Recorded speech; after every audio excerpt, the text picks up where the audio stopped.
Me and now we're not having an interview. It's not going to be deep.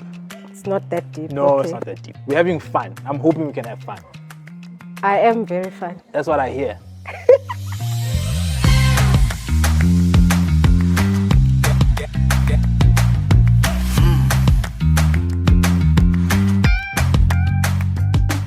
So, welcome. Lindiwe Thank you. Thanks for having me. Yebo, Ngicela zonke. Ugumede qwaba umguni yeye ukhondla umadle hashi bathi dlula bethe bekeka ngendaba behlaba imbuzi kanjani. Yimi loyo. Lovely. I love that. That. So thank you for making the time. Thank you. I think the conversation you and I are going to have will be fun. As I was going through your profile, I realized that you and I have missed each other. Oh, really? Yeah. So your time at Tiger Brands, your time at PepsiCo. How? Literally every time you leave, I then join. Okay, sure. So quick one. We'll start with a icebreaker. Mm-hmm. And our icebreaker is like random questions. Literally random questions. Hit me. Book or podcast? Podcast for sure. Is it? Okay. Yeah. A night out around the city or a quiet night in? Sure. A bit of both. Okay. There are times where I want to sleep in, Yeah. but when I go big, I go big. Okay. So you're from KZN? Yes. I've got a question here. And I was thinking about it while I was prepping. Amasi alcohol, is it with sugar or without sugar? How? Siyafaka nje kancane sugar. Okay, there we go. You and I can be friends. Mm-hmm. Favorite brand currently? And you're not allowed to say Metropolitan. Ooh. Clothing-wise, it's still G-Star. Okay. Love it. Yeah. Love it all the way. And I'm a lover of cars. Yeah. So I'm still in the Discovery Defender, or rather Land Rover Defender space. Yeah. Loving it. Okay. Yeah. Nice brands. And then lastly, while we're piggybacking off cars, what do you think has managed to help you drive your future? Because you've done well. Hard work. Yeah. And I know sometimes when people say hard work, they think, but even people in the streets work hard, Yeah. you know. But it's just being persistent at it and just surrounding myself with amazing people. When I get the opportunity, I do my best. Yeah. I bring absolutely everything. I bring my passion, I bring my blood, I bring my tears, I bring everything. So that uzobona why you got me here, right? And then that's how I make my mark and on to the next thing. Lovely. Okay, that's it. Those are the questions. Done. So I read somewhere that you started as a bank teller. Is this true? I want to know if this is true. Because I was speaking to your team, they said no. Yes, I did. Yeah? You know, when you study, right, Yeah. you don't automatically get the job Yes. that you studied for. Yes. So my first job was a bank teller. It was actually in Durban. Yeah. Edwin Swell's F&B, which actually that section is quite industrial. So there's a lot of trucks. It's big in logistics and and factories and stuff like that. So the money that I used to count was like from those logistic trucks and people coming into bank that amount. Yeah. So that's where I knew big money. I mean, sometimes we'd go away with $1 million within the bank itself. But yeah, so bank teller was the first one. And how long were you a bank teller for? Ooh, I can't even remember, but it was a couple of months. Yeah. Then I moved on to a call center agent as well, which was nice because you get to learn the other side of business on how to interact with customers without the face-to-face interaction, of course, which is harder, and how to sell products and etc. But I had always wanted opportunities that would get me into marketing spaces so that I could exercise and really bring the theory to life. So I'm still looking for a job in marketing still. And then Distell came about. I was one of the first black females to go to taverns and sell alcohol in taverns and throw parties in my tavern. Lots of fun, trust me. It was scary at first because I was young, pequeñini, petite, you know. People always go, is she gonna make it there by the Yes, taverns? Because yes. it's rough there in the Yeah. streets, right? Yeah. But I had amazing people who protected me. My team leader was just a gem, Yeah. M.Phil. Yeah. And obviously the community as well. They just loved me. So inherently I was protected from even Igebengu, from Nice. hijacking me at night and etc. etc. Yeah. But that's how I then started getting into marketing as a promo rep. Hectic. So were you always in clear that marketing is a thing that you actually want to do? Shame. I'm not Is even it? gonna lie. No, So I wasn't. So how do you then get into it if you were not like sure? Let me tell you. So I thought I would be a chartered accountant, believe it or Aha. not. My dad, if he had anything to do with Yeah. it, I would have been a flight attendant. I Yeah. think because I was small, I was pretty, all the other things You that... are pretty. Oh, I'm still pretty. Thank you. And all the other things that were a requirement then, everyone was obviously getting into flight attendants. And I think he wanted me to see the world, actually. Okay, I get you. But in high school, we get this in-job experience, and you pick whoever you want to go work for, and you get an experience for I a remember day. those, yeah. So I went to an accountant firm, let me not call them who they are, and I had an experience there for a day, and I came out and I said, nah, this ain't for me. I can't look at numbers the whole day in front of this laptop. It was a computer there, and sometimes it was jumping up and down. I was like, numbers are not for me. I need a bit of creativity and fun in between. Then also went to the aviation space and got to experience that side. I was like, yeah, I could do that, but I don't know if, I'm patient enough for clients that would be throwing tantrums. Yes. So I was like, okay, what else do I do? So I literally picked up a prospectus from a university. And I read, and I'm like, okay, marketing sounds interesting. There's advertising, there's an element of consumer insights and behaviors, and it's like, okay, this is what I want to do. That's how it was literally mini, money, more. This is it. And I guess here we are, many years later, and I'm loving it. And you've had such a phenomenal career working for big brands and big companies. You've mentioned Distell. I know you were at Coca Cola. You then went on to PepsiCo. Yeah. And now you are at Metropolitan as the Chief Marketing Officer for Metropolitan. So this is your first CMO role? Yes. Okay. Yes. Now, my question is it everything you've ever dreamed of? Like when you now sit in the role and you're like, okay, finally I'm a CMO because I've enjoyed this marketing journey. Are you like, this is exactly what I thought it would be? Or you're like, nah, I never experienced. Is it? No. So what's the difference? Well, I guess you're part of the decision making, which is a big responsibility. I mean, the future of Metropolitan sits in the exco team members that I work with. But at the same time, to be able to contribute towards the decision making. For me, it's encouraging that I'm here, but I don't want it to go to my head. Because the biggest thing is am I still learning? Am I still contributing positively to the society? Am I still an inspiration to others? Am I still fulfilling my purpose of growing people and growing me as an individual as well? So for me, that's the most important part. The title just happens to come with it. And yeah, but I must say there are difficult days where I'm like, okay, I wanted to come to financial services, but it's actually quite hard. It's harder to sell insurance than it is to sell a physical product. That much I can tell you. Tell me what the difference is, though. And mind you, I've got that experience, right? I've got the FMCG experience. It's I can't even quantify it for you. Is it? So, for instance, most of the brands that I've worked with are heritage brands. Yes.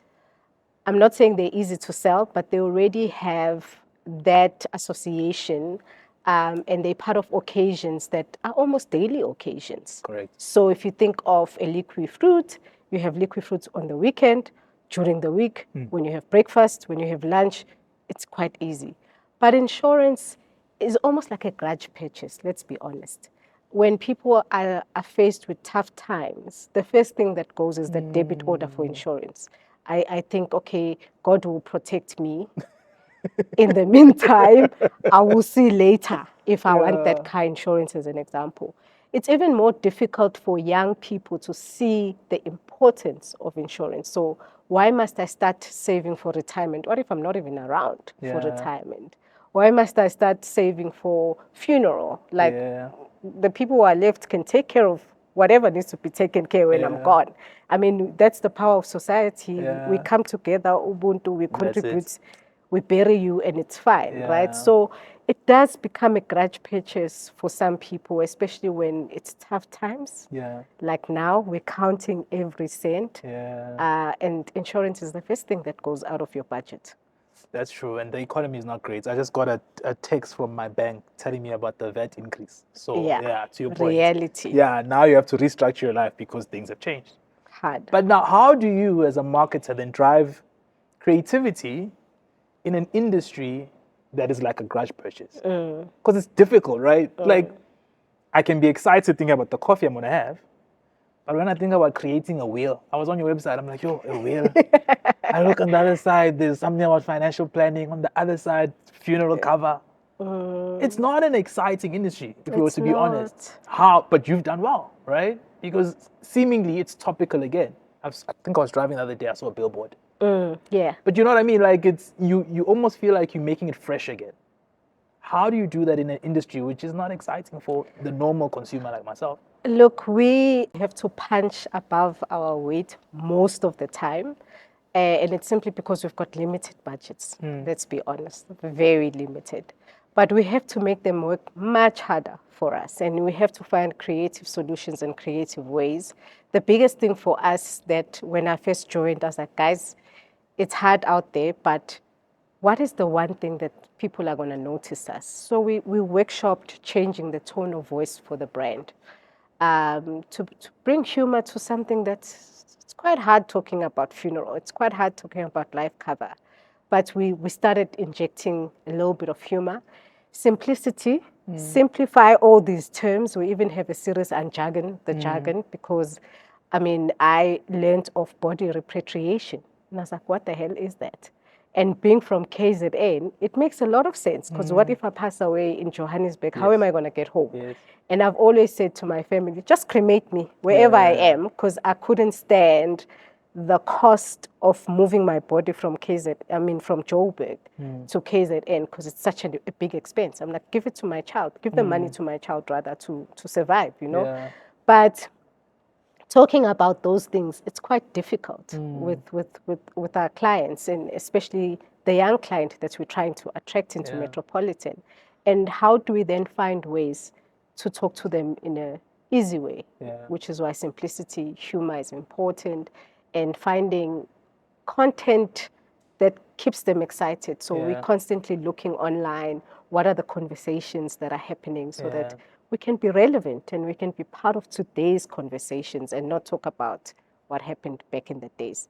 So as much as Metropolitan is a heritage brand, it's loved, it's trusted, a lot of people are saying, my mother used to use it, but it doesn't quite resonate with me.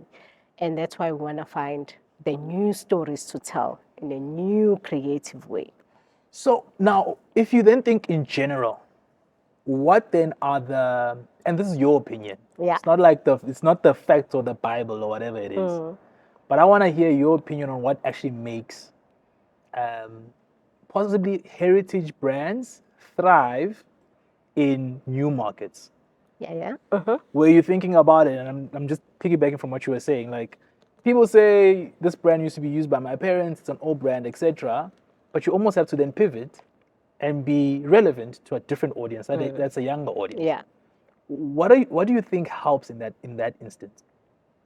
You have to find that one sweet spot, or what becomes common for both of the target market. If I'm putting my money into this financial institution, I want to be guaranteed that I can find the money a couple of years later. You don't want to fly by night, as an example. Or you don't want where there's no growth. So trust becomes important regardless of what your age bracket is as you buy the product. So finding that sweet spot is quite important. But what I also do know, the fact that you've been around for 100 and something years, 27 in our case, doesn't always resonate with everyone. So firstly, they can see you as old. They think, oh, In fact, when you do research, you ask them to describe Metropolitan in a persona, they'll probably describe it as an old court man, but that comes with wisdom as well. So that's another sweet spot of saying, you can trust us. We know what's going on. We've got the miles, we've got the experience, we've got all of that. But doing it in a way that would appeal to both the markets so they know exactly they're in the right place. Now, that's possibly also a difficult thing to do. Yeah. If you were to walk into a boardroom now and you have to now sell this new direction that you are taking, I'm sure in the room there's a lot of hesitation. It's like you were there when I had to sell my latest campaign. Actually, take me through that. Take me through that discussion. Yeah. What happened in that boardroom? Look, lots of preparation in the background. Yes. Remember, I'm new. Yes. I mean, I'm only going to be a year in. So when I started the service campaign, I was like maybe 3 months in. Got you. So there's a lot that happened behind the scenes before you get to the boardroom. So okay, what is it? It's conversations of, I need to get to know each of my ExCo members. Correct. So what is this ExCo member going to look out for? Yes. So if it's a CFO, chances are he wants to know, how am I going to make money out of your beautiful campaign at the end of the day, right? If it's someone from solutions, he's thinking, how are you going to sell my product at the end of the day? So a lot of the work went into knowing people and what they're looking for, what their attentions are, even talking to them behind the scenes before I got to the boardroom. And I knew, okay, possibility of pushing too much of the envelope, who's going to feel it in the stomach and go, I'm not sure. Yes. And then we find examples of how other companies have done it before. Yes. And it's so funny because a lot of the work that resonates with people is actually work that pushes the envelope. Correct. But when it comes to your own brand, you get jitters and you're like, I'm not sure, because there's no money on the table. And also you're not sure if you're going to isolate the older audience who are in your books for a long time. So you have to be careful when you get there. So that groundwork happened. So by the time I got to ExCo to sell this, I must be honest, I was nervous. I'm not going to lie. But when people started laughing, I was like, okay, then it's based on a true insight. It's based on that common human universal truth that everyone could get immediately. Hectic. And then in the discussion, how do you manage pushback and challenges? And I ask the question because I always say this, and someone quoted, I think I was listening to an interview. I'm trying to remember what this guy said, but it was a joke around how do you know someone is not in marketing, or how do you know someone is in marketing? But my point is, everyone has an opinion about marketing. Yeah. But you won't tell the CFO how to wiggle that P&L. I can't even. Exactly. Because he's like, these are facts. This is the money that came in from this product.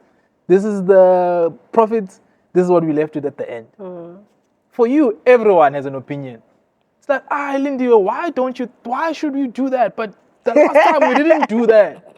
That's a challenge, right? Because you're supposed to own your space and drive your own space. Big one. How do you manage that discussion? Over and above the lobbying that you mentioned earlier on. It's very hard.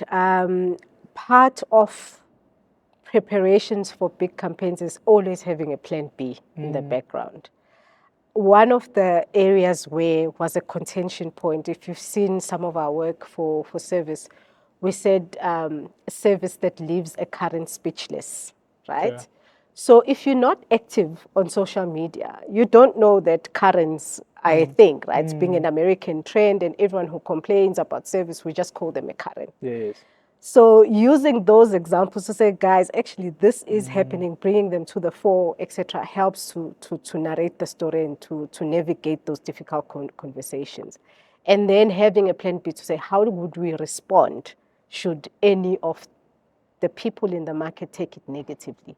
It's a risk, but you almost weigh the risk to say, is it really a big risk, or is it a low risk or a medium risk, and can we mitigate and etc.? And sometimes that's what bravery work does, or brave work does. You become scared and you worry, is it going to resonate or not? Is it going to cause Twitter or Black Twitter, now X, to come for you? But always have a plan B in place. And if you can explain it It's fine. Let's go for it. Okay, cool. Are there some works that you've seen currently from other brands that you think this is brave work, and you know what, whether it's now in your current role or in your next lifetime in another role, this is what I aim to do. Like, that's the benchmark. That's where I see myself. Give it a thought. You don't have to answer immediately. You just think about it. Like, work that just makes you want to jump for joy. Oh, I think there's the usuals. Yeah. Nando's always gets it right. Definitely. And I think it speaks to consistency. If you keep the team the same, Yes. etc., it just works amazing. If I look down from my fellow ex-people, I think the recent Doritos ad, also based on true insights, because if you think about back in the days, if I had to tell my mom I'm going to be a model, Yes. they would be like, "Uzodlani, Lindiwe, are you actually going to make it in life? Are you going to have a salary? How are you going to sustain yourself?" And the insights is, it's tough to have those conversations with some of your family members, but Doritos says you must be bold and go for it. Yes. And I love the type of work that talks about all the uncomfortable conversations that we don't want to have as families. But we don't know the major impact it has on the person mentally, the major impact it has on them from a self-esteem perspective. And it just opens up for us to be more open-minded as a society and accept people for who they are. And that's why I love it. Nice. Good examples, and I know the work that you're speaking about, so that's great. Now, let's go to leadership. You're a leader. Yeah. Can you just take me through the structure of your team and how big your team is? Just for context for me. Yeah. So I report to the CEO and the group CMO. Okay. And then I've got what we call the MENCO members, the layer, which is management level. I think I've got 5 MENCO members. And then under the MENCO members, there's various middle to junior managers. It's a total of 20 people. When I took over, it was around 20 people. And they're specialists. So they are specialists in digital, they are specialists in campaigns, specialists in channel activations, and even a graphic design studio within my I saw team. the studio people. The coolest peeps. The coolest people. We were walking in the building. Let me tell you a story. We were walking, he greets. All good. Suddenly his phone is whipped out as we go into the lift and it's just like recording like this. I'm like, what the hell is going on? I'm the one that's going to interview Lindiwe. I should be recording. My paparazzi. So your paparazzi does, they get the job done. Yeah. They get the brief. Okay, cool. I'm asking that question to say, how have you found leadership, right? As a leader, and I had a previous interview 2 weeks ago, if not 3, with another guest, which we're going to be releasing in May. Anyway, my point is, as a leader, you're almost like looking after people's growth, their development, etc. You have an expectation at your level that obviously, like you say, the CEO and the group CMO, which you report to, are also doing the same for you, right? But your team of 20 is looking at you like, I want to develop. I need to grow. I need this. How do you manage that? And what's your process of doing that? Look, it's ongoing conversations because sometimes there's ambition and you have to either weigh are you actually ready for this new climb that you want so badly, right? And sometimes it's hard to have those conversations because people are not prepared for those conversations. So in my space, in my team, I believe in ongoing, honest conversations. So this is where you would like to go. This is where your future is. Let me help you. Let's sit and talk about your plan on how you need to get there. Obviously, in the first few months, I don't know you, right? So I have to get the time, get to know you, work with you, see where the gaps are, if there's specific gaps, and see where your strengths are. And we hone on the strengths and we work on how we sort out the gaps as well. So in conversations, there's a lot of on-the-job training. Okay, we've identified this area. Let me help you. Let's see. Let me coach you along and see how you can close the gap. But there's also things that need active training, right? So as an example, if you wanted to, in the future, be a manager, I always say you need to be a leader of self first before you can be a leader of others. So have you demonstrated as an individual that you can lead yourself, be accountable, be responsible, push for progress, make sure that your work is done and it's done with passion and it's done with diligence and looks amazing, so that you're then able to work on the next skills that require you to be a manager. Then we say, what are those skills? So coaching, or rather, we've got amazing leadership courses as well. So you book people, they go already for that leadership course. Or if you say, you know what, I'm fine where I am, but I would like to explore something lateral. Maybe I was in channel and I would like to explore PR as an example. So I give that next opportunity that becomes available. I move people around to keep them excited and to keep them learning as well as they unlock new skills that they were not even exposed to in the past. So it's really an ongoing conversation. Yes, once a year, we're supposed to have what we call PDP conversations, but I believe that it must happen all the time. Keep track.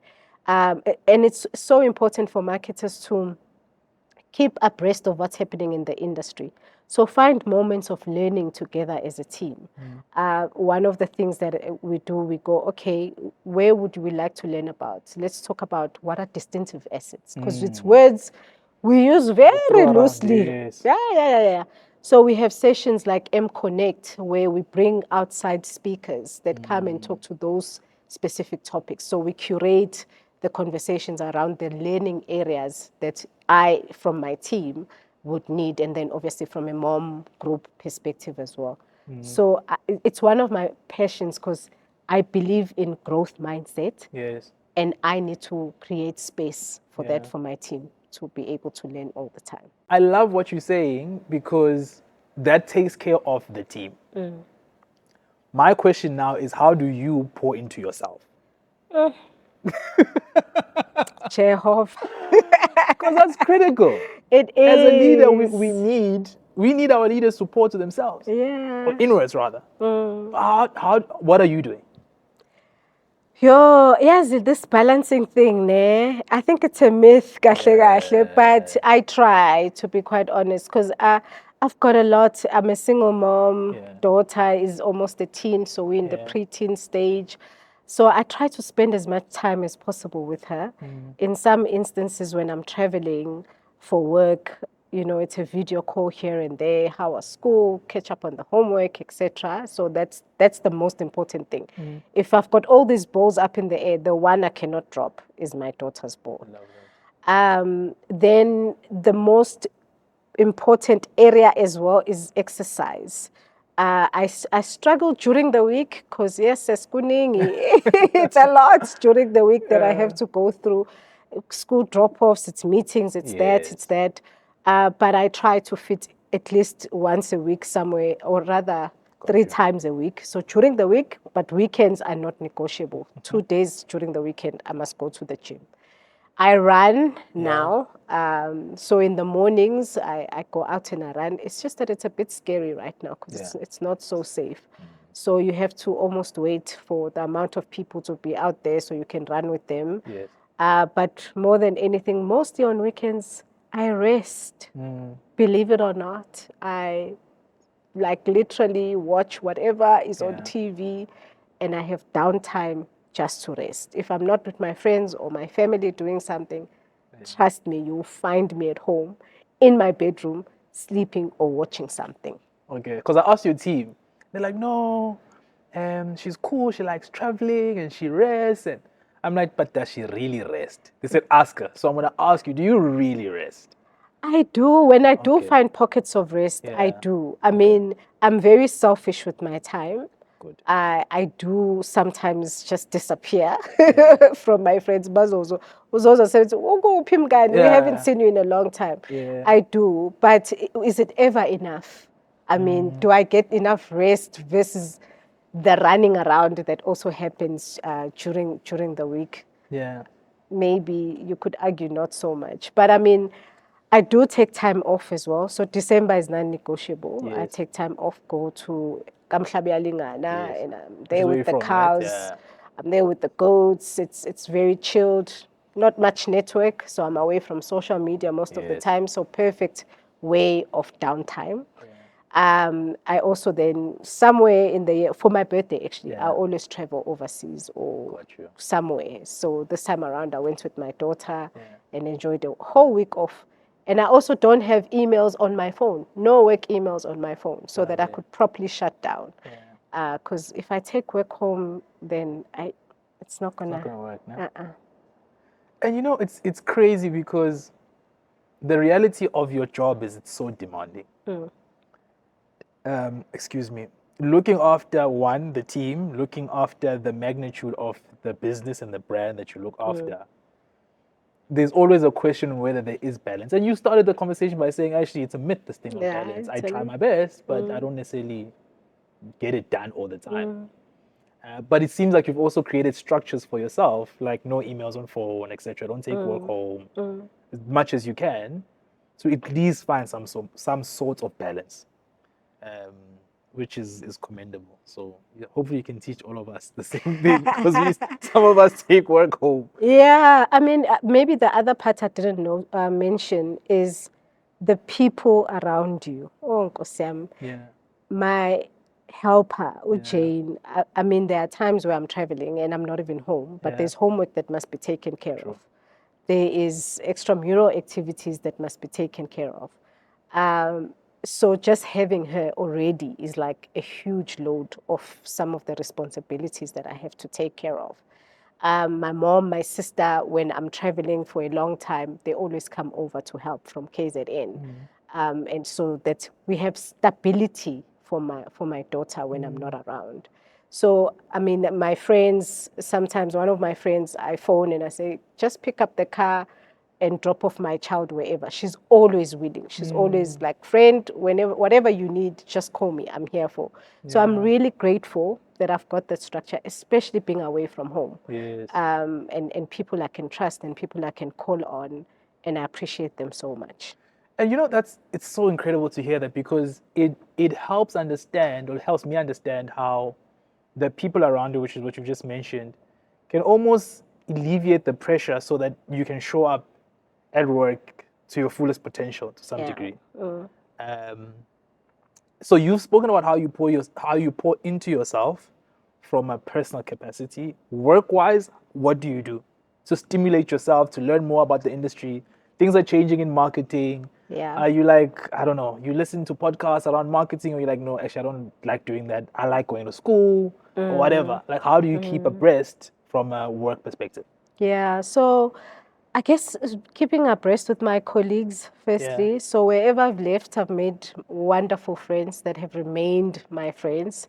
So just spending time with them whenever I can, and we talk about what's happening wherever we are. And it's always great learning from others. Podcasts, I actually like Mel Robbins' podcast, because it's a combination. It's both professional front, personal front, so that you can grow. Because in leadership, it's not just knowing the work, but also the soft skills that come with it, you know. Especially how we show up. If you not well within yourself, you affect those around you as well. So to keep myself grounded, I learn a lot from that perspective.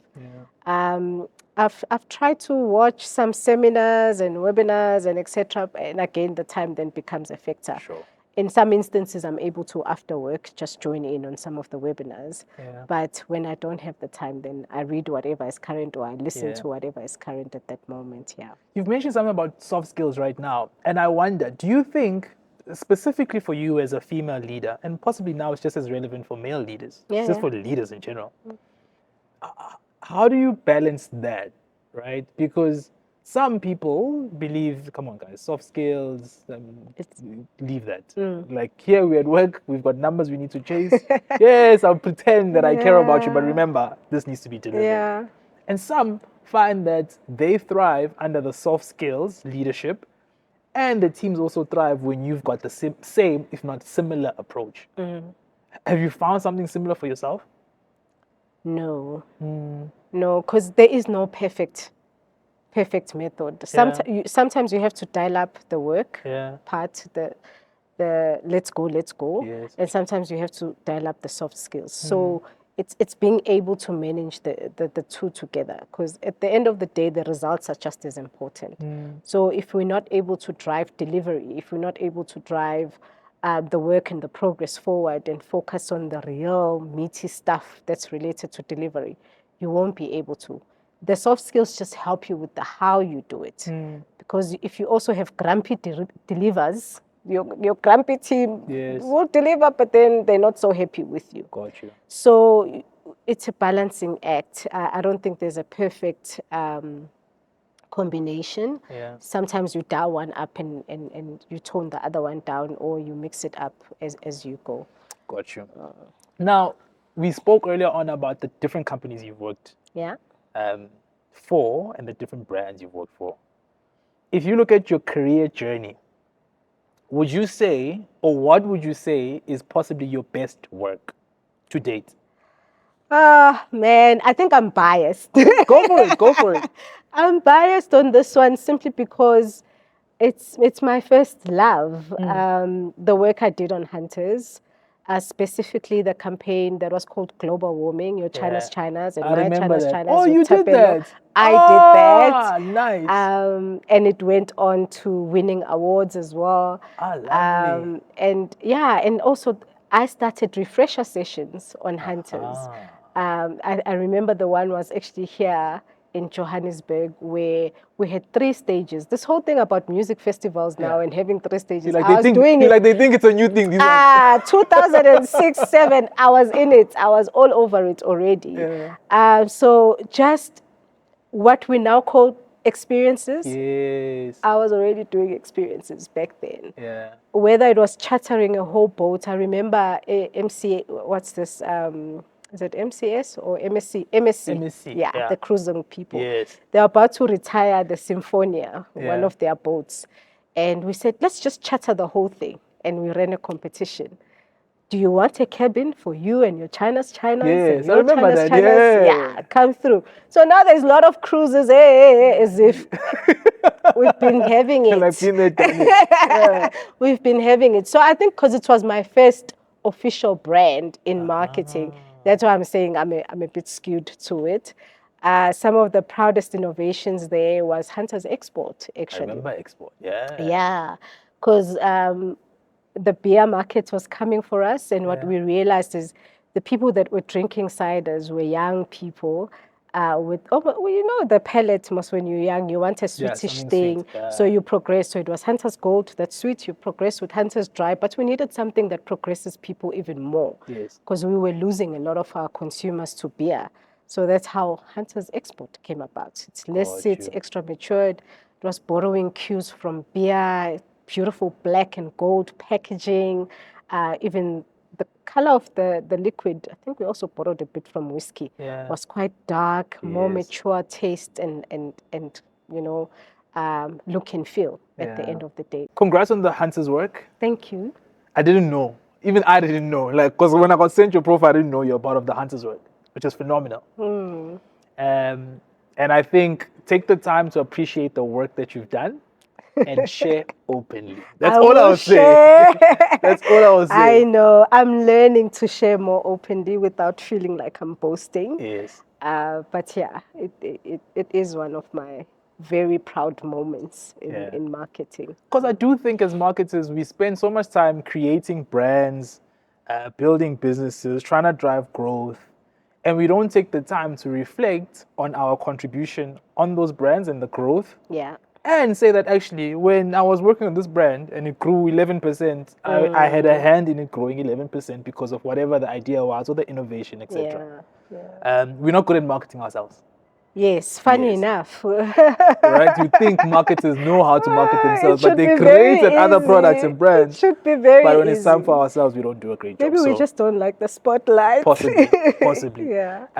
Cool. So as we try and wind down now, I want to end off on a note where I want you to reflect on the journey of marketing.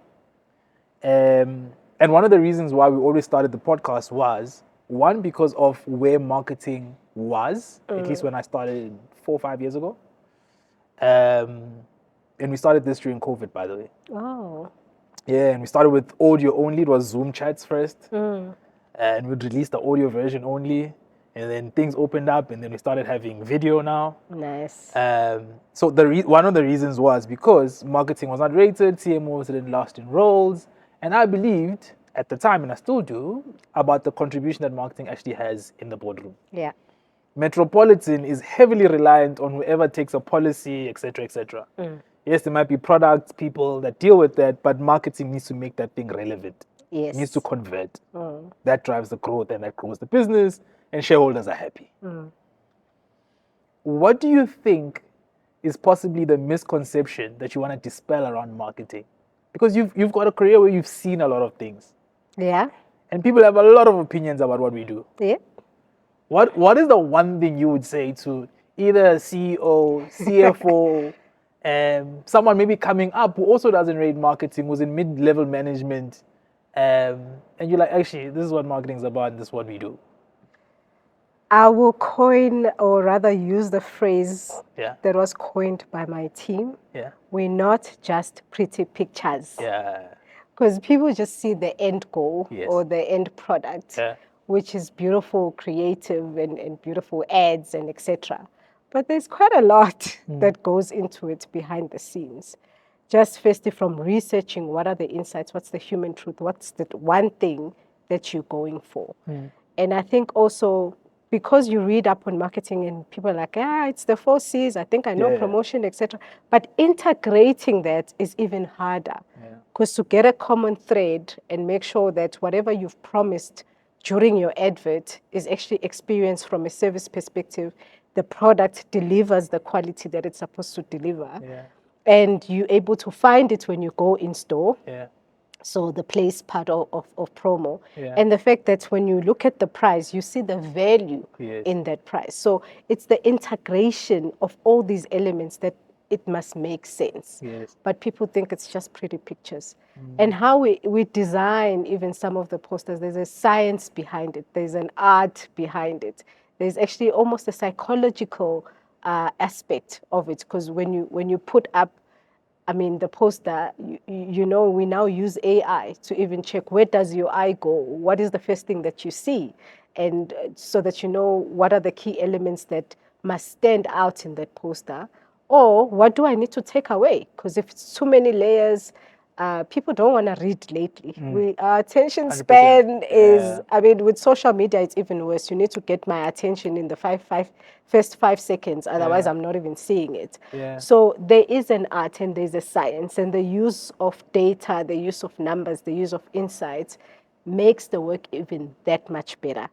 Often people come and think, I've got such a great idea. And you're like, yeah, tell me more. Because there's always amazing ideas out there. But it also, if it doesn't fit your brand and it doesn't do the objective that you're trying to achieve, then it's not such a great idea. Back in the days, yes, we probably did marketing for nice feel, to be loved. But now it has to be measurable. We get asked for ROI all the time. So how do you prove that the work that you do in marketing is actually helping the overall business? So it's not just pretty pictures. It's really focusing on something as small as my call to action. Is it 5 words? Is it too many words? Does it resonate? Does it tell me what I need to do immediately? Does it grab my attention? All of those things are actually a science and an art. The arts and science of marketing. Love that. Now, my closing question is, what would success look like in this role as a CMO currently for you in terms of the work output? Your work output, I think if I measure with my family, because they are my biggest fans, but they're also my biggest critics. So they're quite honest. If they don't like something, they will tell me. And every time I move to the brand, and if they've stayed with the brand, then I know I've done the right thing. I mean, a lot of them have stayed with my brands as well. So I would measure with my family. And also, I mean, we've got so many tools that we use to measure the impact that we make as marketing. But if I leave Metropolitan as a better brand than when I have found it, then I know I've done it. If more people talk about it, I mean, some of my colleagues send me messages and say, we see your work, we're loving what you do, etc., it fuels me to do even better the next time around. And of course, if the company is doing well like we are right now, then I know I've contributed to the success of Metropolitan. Yeah. Lovely. And you speak about, it's one of the questions I didn't ask you though, but I was reading your results, the group results. And one of the things that was mentioned, and I just want to find it here, is Metropolitan's contribution improved new business profitability in Metropolitan life. Yeah. So it was mentioned as one of the contributing factors within the total group's results, which is great. So you are already doing the thing that needs to be done. Already, because we must appeal now to a new market altogether. And it's not to say we don't like our current book. We love the current book that we have, but every business grows through expansion. And if we're not able to resonate and be relevant with other people, we won't be able to attract new clients. And I'm proud that we sit at this point with Met. Lovely. And then, last question, it's a twofold question. So same question about success in this role. What would it look like for your team? Oh, my team, I want them to be proud. I know we work hard. I know it's a lot. We often get stressed and we don't know how to manage deadlines and etc., etc. But if there's a sense of pride and say, I did that, I contributed to that, I hope it brings them happiness. I hope it brings them some kind of satisfaction that they've actually contributed to the bigger part. And of course, if they've learned something new, that's a double tick. If they feel like they're progressing in life and they can take a skill, because experience and whatever you learn in the job is something no one can take away from you. Nobody can take that experience away from you. So wherever they go, I hope they've learned something from Lindiwe or even the work that we do from our external agencies. Lovely. Okay, I keep saying it's the last question. I've got more questions because I'm enjoying this conversation. Now, It's okay. It's for fine. us, we say last. Now this is the last. Am I last? Any message to marketers that are possibly mid-level and want to obtain the CMO role? What message would you give them? You've got a full white canvas. What would you tell them? Sometimes we're quite impatient. As I said earlier, the ambition, you're driven, you think I'm ready, but sometimes you're not ready. And be patient with yourself. Surround yourself with people who are going to help you grow, who are going to have honest conversations with you and say, actually, Lynn, I think you still need to work on this area. And it takes time, but it's possible. Hard work and dedication, diligence. Your word, if I say I'll do it, then do it. Because otherwise you lose credibility. I mean, you lose trust, you lose a whole lot of other things. And if you're given the opportunity, take it with both hands and run. I've seen instances where people have amazing opportunities, but ala lumuntu on the job, or they just think things are going to happen without much effort. Nothing comes easy. Nothing just drops from the sky. Back in the days, Imana did, but these days, I'm yet to see Imana come from heaven, So really, your work ethic is the most important thing. And if you don't show up, then just because you show up at work as well doesn't mean you deserve that promotion. You'll get it when the time is right. And just get yourself a mentor if needed or a coach. Be deliberate in honing your skills. Be deliberate in closing those gaps. And stay in contact with everyone because you never know who's going to give you the next opportunity. I mean, my job at Coke was actually through one of my agency partners that I was working with. And it's like, oh, there's this opportunity. Would you like to consider? Like, yeah, for sure. And we've remained friends ever since. And the next opportunity will probably come from someone else.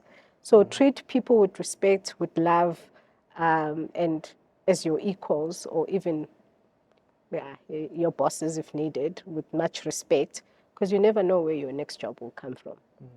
And if you burn your bridges, forget about it. No, man. Lindiwe, let's call it. Thank you so much for your time. You are a super rock star. And thank you for the wisdom that you've shared as well. It's critical that people actually understand, one from peer to peer, because we've got a couple of CMOs that listen to the podcast, but also people that might be looking up to you to say, actually, if Lindiwe can do it, I can actually do it as well. Of course. It's not something that feels like it's pie in the sky thing that's up there that people can't attain. Yeah, boy. So well done. We are proud of you. Keep shining. And we want to see more work that you're doing. Thank you so much. And thank you for having me. Super. Sibonke. PK, done.